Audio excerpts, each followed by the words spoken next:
So now we are going to do basket weave. That's another interesting piping technique.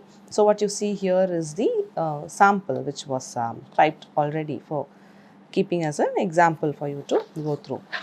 Now here is a template as a guideline I have just kept. If you are a first timer doing basket weave, working on a template is pretty much easier to start with.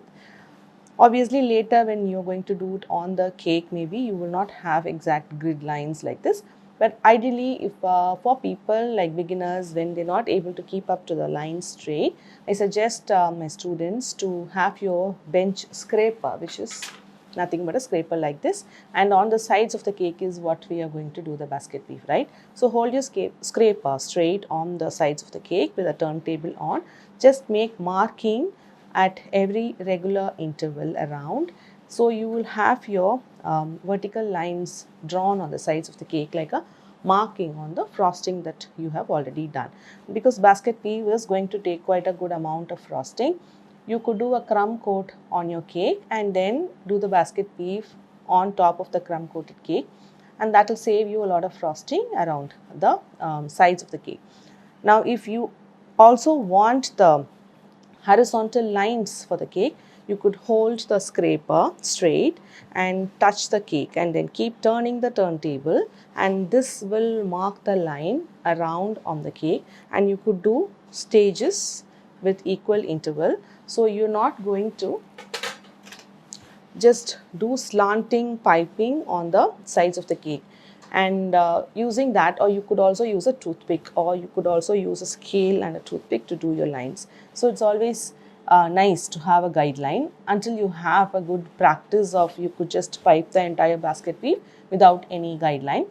So it's not wrong to have a guideline, a template on your sheet to practice first, because on the cake also you'll be able to make your own template by marking using the scraper like I showed, or you could use a toothpick to make your own template marking on the sides of the cake. Okay, so now let me just open up the example that was piped. So they all look like they have been just tied together, right? So how we are going to do that is, there is a first vertical line and then there are horizontal lines. Now the gap between each of the horizontal line will be the same width of the nozzle that we are going to use. Now I have chose nozzle, it says at Echo 46, but never mind about the numbers. It is the basket weave. One side has the ridges, the other side is smooth. Now on this, all of them are the ones with the ridges side that's been facing upward. You could do part of it, like all the horizontals can be the ones with ridges, and all the verticals can be with plain side as well. But this looks quite good, all of them having the ridges looks quite good. So I'm going to choose the same thing, the ones with the ridges is what I'm going to use. So this particular nozzle has a width, right? Say suppose you could measure it, say suppose it is 8 mm. I mean, you don't have to do it with the scale, but I did that because I wanted to do the template.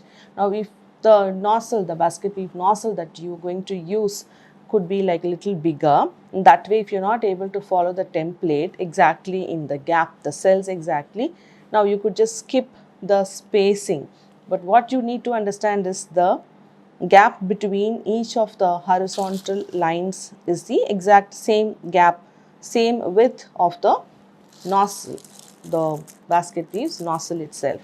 So we are just going to make the horizontals giving that much gap, and then another vertical goes in, and then in the gap you're going to form the horizontals again, and then vertical, and then it keeps going like that. Okay, so you'll be able to understand better as I do now on the sheet. So there are two angles mentioned here, so which means for the vertical, so this is 90, right? For the vertical it is going to be tilted towards you, and that is 145 here. That means on two angles for holding.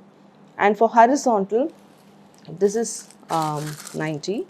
For horizontal I'm going to turn like this, so this is another 45.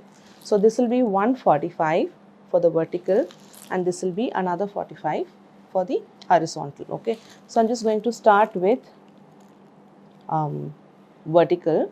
So here you need to give good amount of pressure because we are going to have a very long line piped. So my movement will be, I'm going to touch the sheet, start piping, and I'm going to move all the way forward by lifting the nozzle quite a bit, and I need to squeeze out quite a good amount of frosting so the line keeps flowing without it getting broken in between.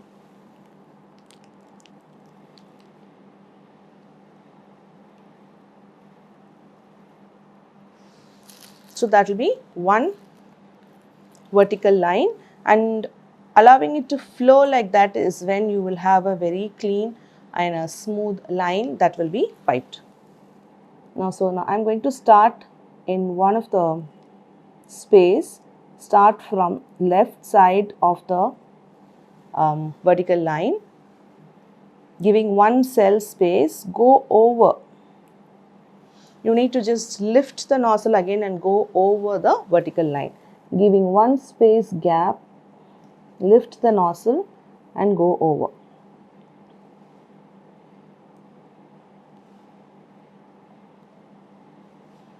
Pressure of the frosting should be quite good, otherwise it's just going to get broken.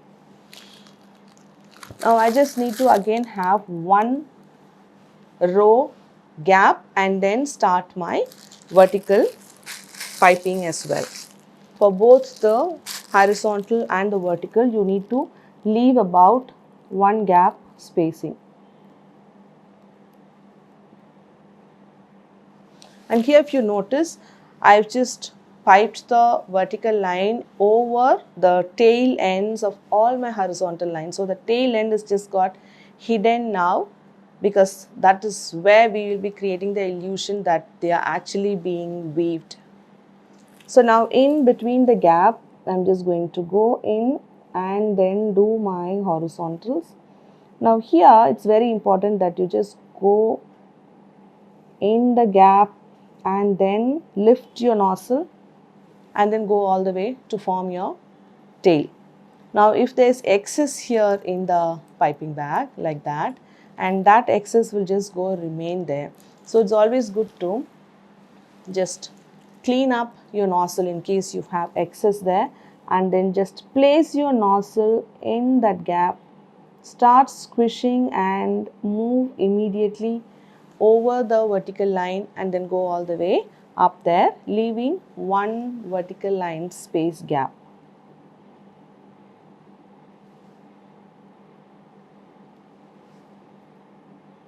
So if your piping lines are getting broken, which means you haven't given enough pressure as you are piping.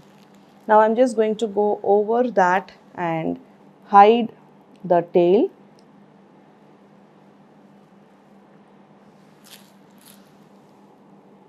Start from the gap inside, go over.